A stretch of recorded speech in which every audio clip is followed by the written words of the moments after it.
Mr. Foreman, on docket number 2282CR117001, murder in the second degree, what say you? Is the defendant at the bar guilty or not guilty? Not guilty. So say you, Mr. Foreman? So say you? No. Do you agree? Yes. Do all of you agree? Yes. Thank you. 002, what say you? Is the defendant at the bar not guilty or guilty? Not guilty. Is not guilty or guilty of that charge or any lesser included charge? Thank you. Specifically, number 5, operating under the influence of liquor by operating a motor vehicle with a blood alcohol level of 0.08 or greater. Correct? Yes. So say you, Mr. Foreman? Guilty. So say you all? Yes. 003, what say you? Is the defendant at the bar leaving the scene after accident resulting in death? Is the defendant not guilty or guilty? Not guilty. So say you, Mr. Foreman? So say you all? Jurors, hearken your verdict as the court records that you upon your oath say the defendant on 001 is not guilty, on 002 is guilty of operating under the influence of liquor, and 003 not guilty. Thank you. All right. Jurors, everybody please be seated. Jurors, we thank you for your service. We're going to send you back. Your service is complete. I'd like to come back and talk to you for a little bit afterwards. So thank you very much. All rise. Jurors, follow me.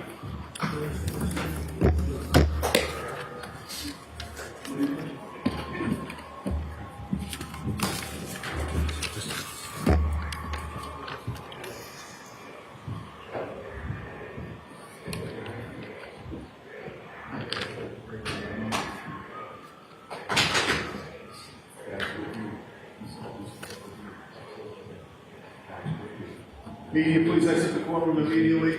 Karen Reed? Not yet. Not yet. Tony, Hold not yet. on, everyone. Karen Reed. Ms. Reed, can I have your attention?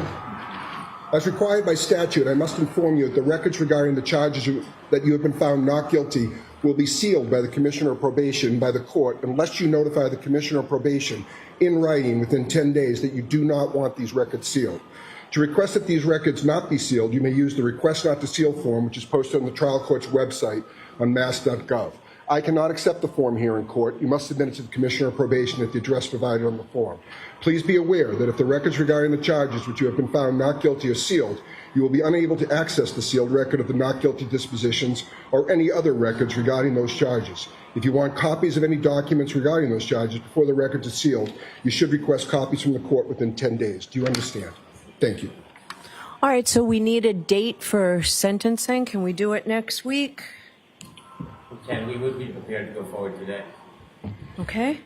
Perhaps we could approach sidebar briefly. Okay.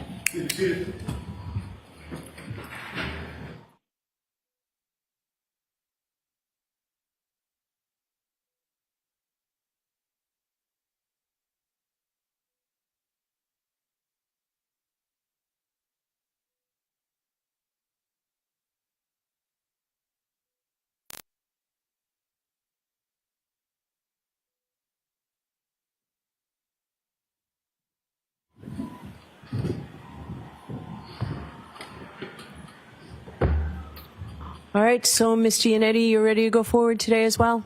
Yes, please. Okay, Mr. Brennan, what's the Commonwealth's recommendation? Your Honor, the Commonwealth moves for sentencing. We recommend probation, 1 year, 24 deeper. All right, they just said they're looking to set a date for sentencing. Prosecution says they are prepared to move forward today. I think the most startling part after we heard the verdict was the volume of the cheers that you could hear right You could hear it very clearly. The courtroom. Very clearly, you could hear those cheers. And sentencing, as you mentioned, JC, would be the next step. It probably will happen today. We know from our own research that the offense could be punished up to 2.5 years, but that is very rare for a first offense. Probation is more likely for a first offense, so we'll have to see what the sentencing is ultimately. Looks like there are some things getting worked out inside the courtroom. Let's listen in again. So the standard that everybody else gets on a first-time OUI? Certainly. Okay. We ask that you be treated no differently, no better. So I'm happy to do it. All right. Thank you all. 1 year probation on docket number 002 to lesser included offense of operating under the influence, 1 year probation. Thank you. The 24D program is. Media, please exit Thank the you. courtroom immediately. All rise. Goodbye. So that's it. You heard she's getting what a typical first-time offender would get for OUI, which she is getting 1 year probation. We don't know if there will be a fine. That's the paperwork that has been done, but we can point out here the prosecution didn't fight for more. Judge Canoni had some latitude there. She could have given her up to 2.5 years in prison. It's uncommon, especially for a first time, but the prosecution could have asked for that, and they didn't. The fine is anywhere from $500 to $5,000, and then there's usually alcohol education programs that go along with it. But as you can see, this is a win for the defense team, in that there you see Karen crying and she's hugging her friends and her family. We saw tears in Yanetti's eyes, one of the defense attorneys. We saw defense attorney Jackson hugging the attorney Little, who is there.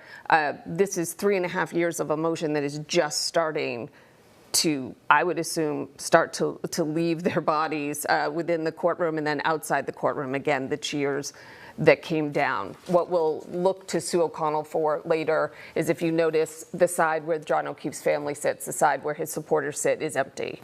And so how they reacted to this, we do not know. But there you can see live pictures of, there you see Mr. and Mrs. O'Keefe, and Karen standing right in front of them in that light blue suit, and she is allowed to leave. She is a free woman. She is on probation, but she's free. Yes, you know, she was, of course, found guilty of OUI, but this is unequivocally a win for the defense. After 2 trials, 3.5 years, 2 trials that took about 8 weeks to complete, this defendant is leaving guilty only of OUI and not the more serious charges that she was facing. We could hear the crowds outside when the verdict was read. So let's go now to Melanie Mendez, who's been outside near those crowds. Melanie, what was that moment like? You guys, the crowds have been going wild, and it's really interesting because it goes up and down depending on who's walking out. So right now you're seeing the media walked out, and they went nuts. Our Sue O'Connell walked out. Now you see reporters from the other stations, national reporters, and they went crazy. Now walking out right now are members of Karen Reed's team, walking out to this screaming Turtle Boy. As you can imagine, when he walked out, there was an absolute uproar from the crowd.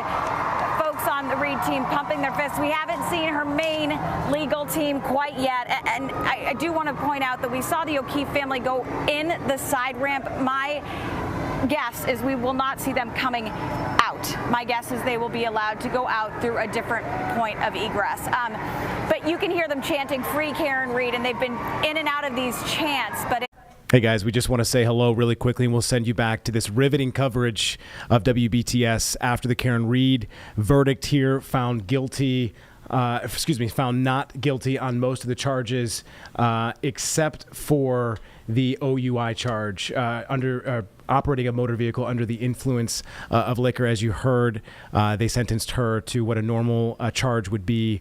So some interesting revelations, but not guilty on many of the charges that were acquitted on second-degree murder. That was the big one that a lot of folks were obviously watching after being retried in the death of her boyfriend, a Boston police officer, that happened in 2022. We are obviously watching House Bill 948 and I believe House Bill 735, which is the one we have been really focused on, which did pass the House today. So House Bill 735 is that bill that talks about, 948, that includes that provision allowing Mecklenburg County to hold that referendum of 1 cent sales tax that needed to fund the transportation projects here in Mecklenburg County. Now, before voters get a stab at this on the ballot, it will go to procedural vote next week in the House before it goes to the Senate, which is the next step, or the next steps, I should say,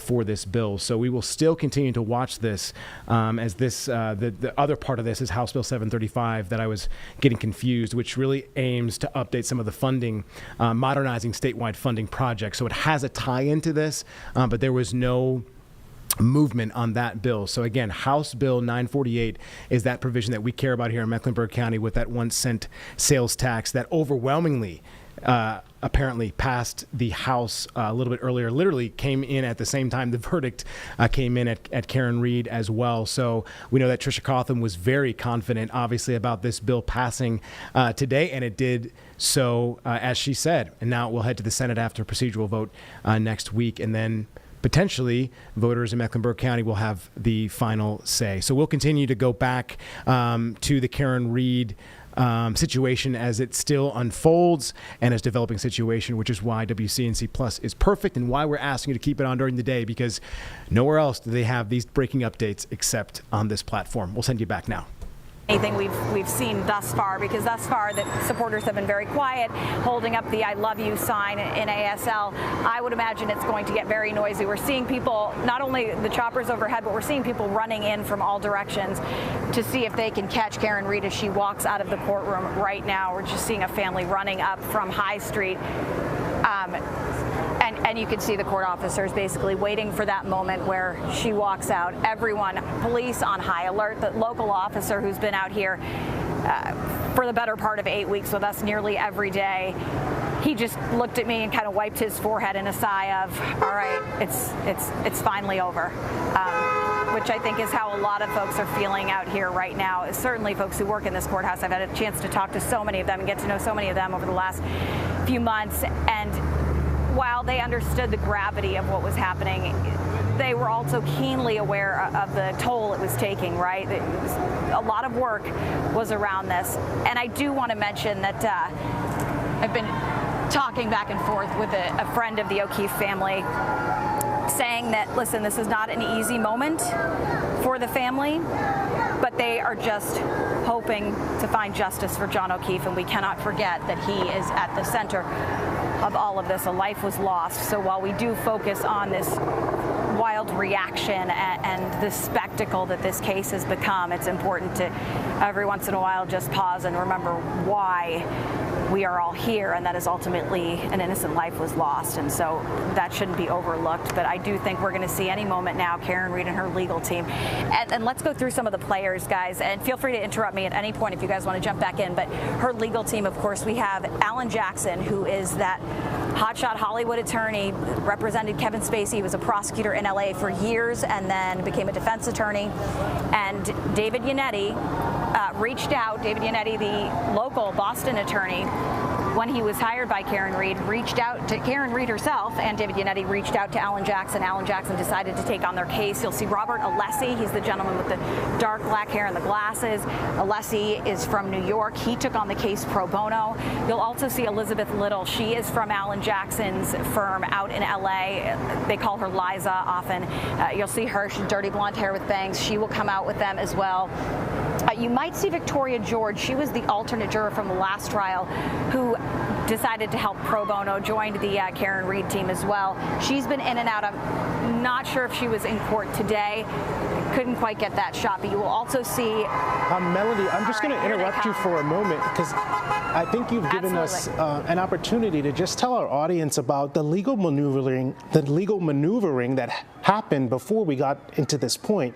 JC, you and I have spent a lot of time talking about the defense team's idea to add a lesser included offense of operating a vehicle under the influence of liquor. The first jury did not have this as an option to convict Karen Reed on. I think the defense team saw an opportunity here and said, well, let's give a jury struggling with count 2 an off-ramp. And it seems this jury took it. Yeah, but what does that say about what they were really struggling with? Because if I see it as a strategy, I understand that based on what you were saying and what we've heard from our legal experts saying, but it sounds also like we had to give them something. The jurors had to find her guilty of something, so we're going to put OUI on there, which by our legal team that we've spoken to is considered a win for Karen Reed and her team.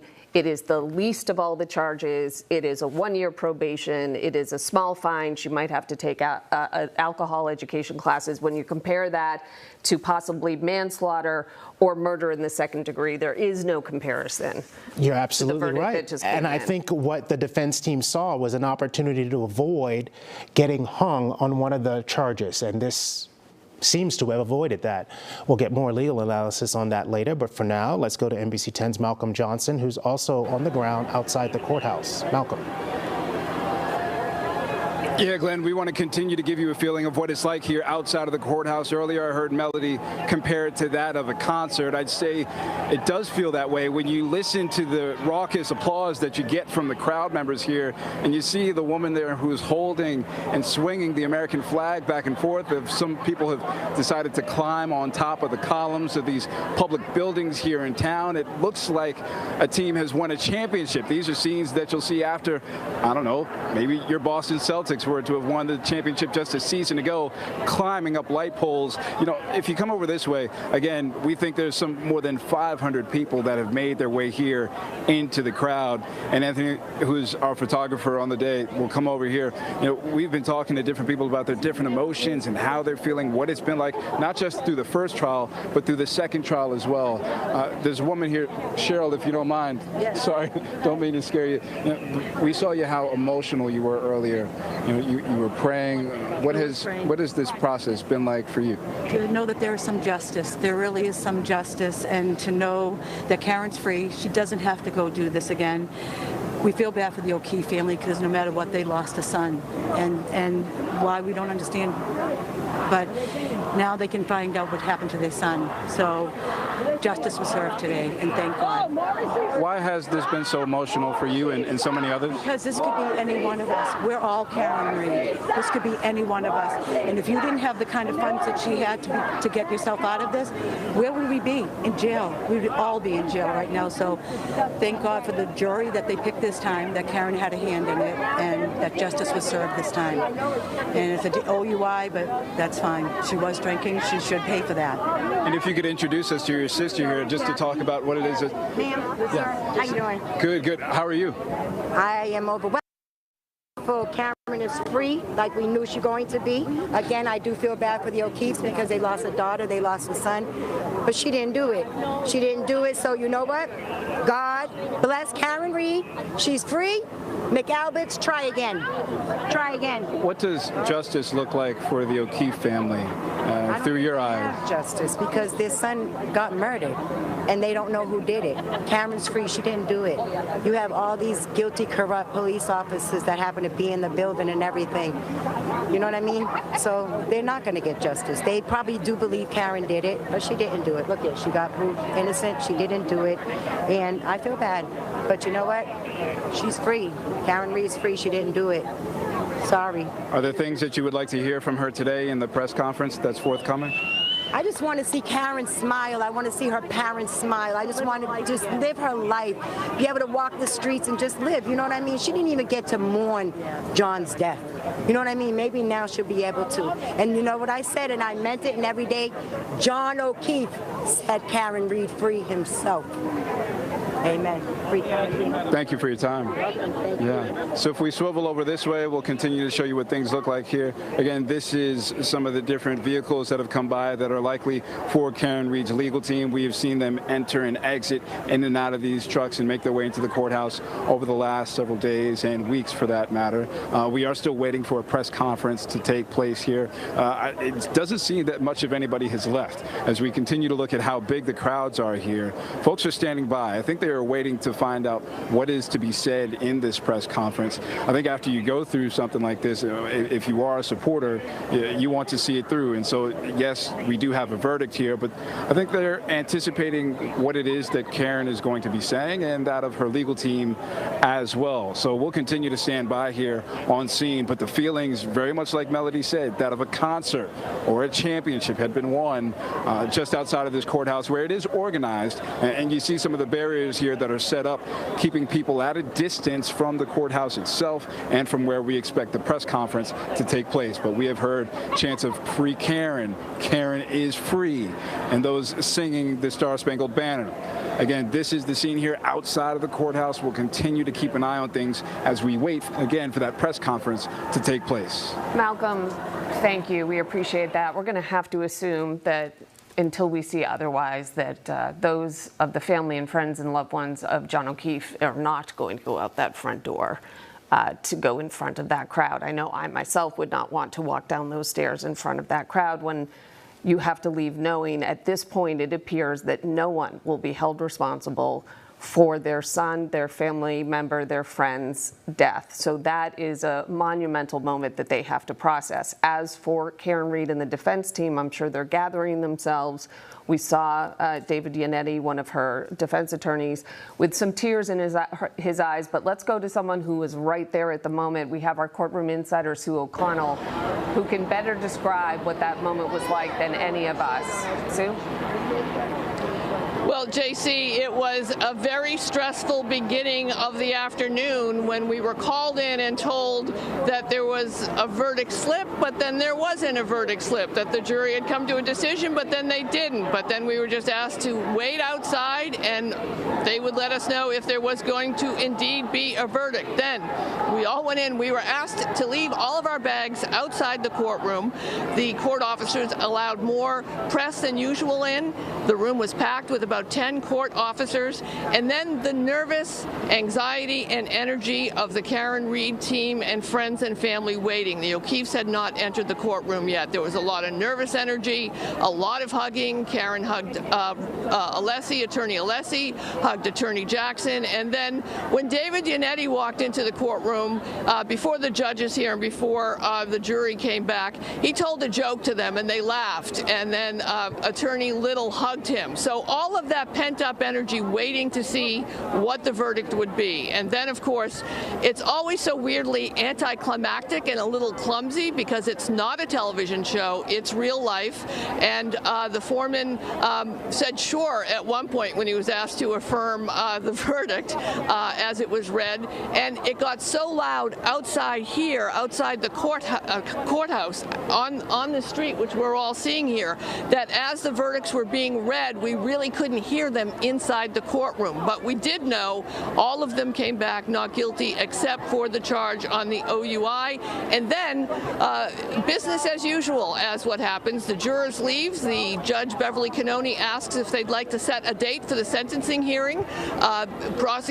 Special prosecutor Hank Brennan said, no, we can do it now. And of course, like everything else in this trial, from beginning to end, both trials, there was a sidebar. So they had a sidebar, and the sentence, again, we didn't hear it because it was so loud outside, but just basically an emergence of crazy energy. The O'Keefe family had left at some point there, and then presses rushed out of there and had to make my way across this street somehow to get over here. But as Malcolm has been reporting, folks are singing the national anthem. I've talked to a couple of folks who wanted to make sure that John O'Keefe is remembered in this. And one person stopped me as I was trying to climb the wall to get up here to say that this could turn into some political action about police oversight. So we'll see what else we have in store. JC, Glenn? Sue, could you actually see the O'Keefe family at the vantage point you had? I know you mentioned they kind of left the courthouse quickly, and I would expect that, but could you see their reaction when the verdict was read? No, I couldn't, Glenn. I was behind them. I did see them as they were walking out of the courtroom. But I will say that since the first question, the questions came from the jury yesterday, they definitely have felt a very heavy energy on them. It's almost that many experts have been saying, and the ones that we've certainly talked about with them on Canton Confidential, that this OUI charge may actually be what the jury was looking for. And the questions they were asking seemed to be leading them in that direction. So the O'Keefe's definitely a very obviously difficult day for them today, and you could see it coming. Well, reflected so much like the first trial with those questions, Sue. We've been talking about that. You can understand why anyone who was there to support John O'Keefe's memory would start to feel their heart sink when those questions came in, knowing that it sounded similar, that 2 would be not guilty, and maybe this would once again be a hung jury and they'd possibly have to do this again, or it would just hang out there that we don't know. When it was said that it was, because it was a little muddled, Sue, when they were trying, much like the verdict slip, where there was so much confusion on that second charge, even when announcing the verdict in court, it was a little messy in terms of they said not guilty, and then the court officer had to ask specifically, well, wait a minute, what about the lesser included? Was there anything that you sensed in that moment when they finally nailed it down to OUI? Was there a button on that moment that you could say, there it is, we're done? Yeah, I mean, that was definitely it. And I think once we finally understood the manslaughter was not guilty, which is what you're referring to. And remember, this is an opportunity for us to look at our legal system. We're just citizens trying to figure out how to fill out a verdict slip, and it was really difficult to do. Maybe we should do something about it. Just a thought. But yes, it was finally like that. OUI was the final part of it. And I'll say the jurors' reactions. I mean, we have to give our great thanks to these jurors and the alternates. They look tired, they look stressed. A couple of the jurors more on the older side. Remember, this is a young jury. I don't think anybody was over 50. 2 of the women on the jury who had taken a lot of notes, they looked emotional and sad. And 1 juror was smiling, and the others just looked completely relieved. So remember, they had a heavy burden to carry in this, and they're just citizens like you and me. Glenn and JC? You know, we talked a little bit about this last night on Canton Confidential. If this was the result in this trial, the second of 2, that there was going to potentially be some political fallout for all of this. You know, somebody had to make the decision to try this case twice, and now I think you could say they've lost them both. Glenn, listen, there's more to this than just the trials. There have been investigations, ongoing investigations, state police investigations, and FBI investigations. There have been millions of dollars spent on in trying to recreate what happened to John O'Keefe, whether he was hit by a car or not. State funds, all of these state scientists work for the state. All of this money that was spent on this case, as it should be, as we would all want the money not to be a barrier to solve the murder or death of our loved one, but at the same time, 2 years later, we're here with a serious charge in OUI, but nowhere near a trial of this size that would be needed to come to that verdict. So, you know, my takeaway from this is, I've been saying this since the first trial, every police department in this country should be audited on a regular basis, I think, to make sure that they can adequately respond to anything that happens in our neighborhoods or cities or towns. JC and Glenn?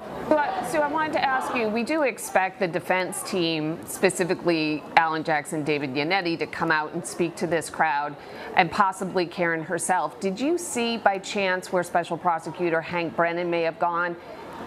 Would we expect to hear from him today, or will there be a statement later? What would you anticipate?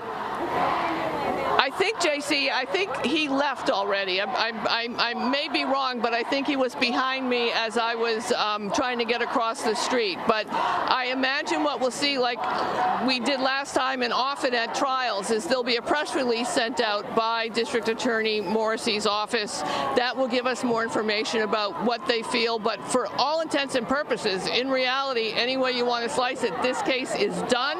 The sentencing is done, and that's it. I mean, it's just a very abrupt end to such a complicated, and it was complicated till the very end, the very last day. Verdict, no verdict, and then a flub reading the verdict at the end, but it's done right now. Yeah, I think that's a good way to describe it, Sue. It was an abrupt end in the end, after we've waited so long to get to this moment.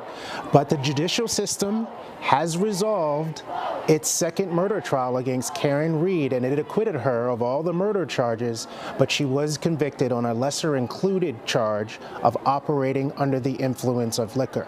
All these people you see out on the street in Dedham are waiting for the defense team to emerge from the Norfolk County Superior Courthouse and address the media, address the crowd. This part is similar to what we saw last year at the end of the mistrial ruling, where they came out and and they said they have no quit, that they will continue to fight. And shortly after that, we learned that the Norfolk County District Attorney was going to decide to try this case a second time. He does not have the option to try this a third time because, of course, the defendant has been acquitted. And let's go to our Mary Marcos, who is also outside the courthouse as we await again the defense team. Karen Reed has not been shy when it comes to the cameras, Mary. I would expect that we would be hearing from her later today as well. Well, that's what everyone out here is waiting for. They want to see Karen Reed walk through the doors of this courthouse, and they expect that to happen hopefully sometime soon. And while they're waiting, they're chanting. You can see them on both sides of the street. They're on the sidewalk to all the way to the middle of High Street here. They're chanting, "Bev needs to go. Lock up Jen. Where is Chloe?" And they, as you guys heard earlier, they're chanting and singing the national anthem. We've heard tears, laughter, people hugging, and we have some people here to give us some reaction. We'll start with you, Bella. What is your reaction to just the result that we've heard here? It's just justice for John, justice for Karen, justice for the Plymouth District County, or Norfolk. It's amazing. It's well deserved. I'm so happy that we got a verdict. We still need justice for John, though, and we need to still investigate as a society, like, what is happening with the police and stuff as we go forward. But I'm happy that we're moving forward toward justice for all. And for the John O'Keefe family. And the people. And Bella and Austin made a point that I heard pretty much all day from everyone we talked to. They say they're here, they're wearing pink, they're shouting "Free Karen Reed," but they also want justice for John O'Keefe. They say that is a big reason why they are here, and that is not lost on any of them today. Back to you guys. Okay, Mary Marcos outside the courthouse, along with throngs of people. I imagine some have even come to the courthouse now knowing that the verdict has been read. But we sort of saw this crowd building over the last couple of days, particularly yesterday when those 4 questions came from the jury. 3 of them were answered, 1 was not. But I think it gave everyone the anticipation that today would be the day that we get a verdict from the jury. And that was indeed the case. About an hour ago, they delivered that verdict to Judge Beverly Cannoni, but not without some drama, because when we resumed right after lunch, Judge Cannoni came out and said, "Well, I was told we have a verdict and I invited you all here to the courthouse, but between that time..." All right, some breaking news. Tennessee's Attorney General is speaking after the Supreme Court today upheld Tennessee's ban on gender-affirming care for transgender minors. We'll go to this now as he is speaking live. In self-government, and in a very measured opinion from the Chief Justice, the court resoundingly affirmed the constitutionality of Tennessee's law, said that the Constitution does allow states to make these decisions where the evidence is contested. The states and not the judges should be the ones who decide. And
say two things.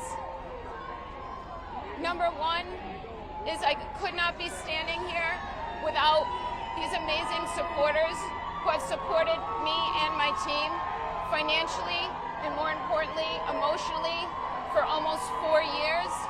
And the second thing I want to say is no one has fought harder for justice for John O'Keefe than I have and my team.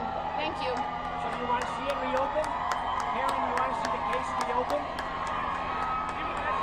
Should the case be reopened? No, the case cannot be reopened. This case is over. No, I mean, the case is searching for someone else. What did you say? Just what did you say about justice? I'm going to leave it. I'm going to leave it to Karen and her dad. Her dad has a comment. Let her dad make a comment. Mr. O'Keefe, what did Thank you you. say about justice? Mr. Reed. I want to acknowledge the strength of our daughter Karen, the support of the entire Reed extended family. I want to acknowledge the greatest team of attorneys. Our first one that we found was David Yannetti. We added Alan Jackson and Liza Little. Bob Alessi, you know about. All right? It was a fantastic team, but we needed them all to defeat this. We thank everybody for their support from the heart. We love you all of the content providers who help spread the word. Thank you so much. God bless you all. The investigation. Let's do this.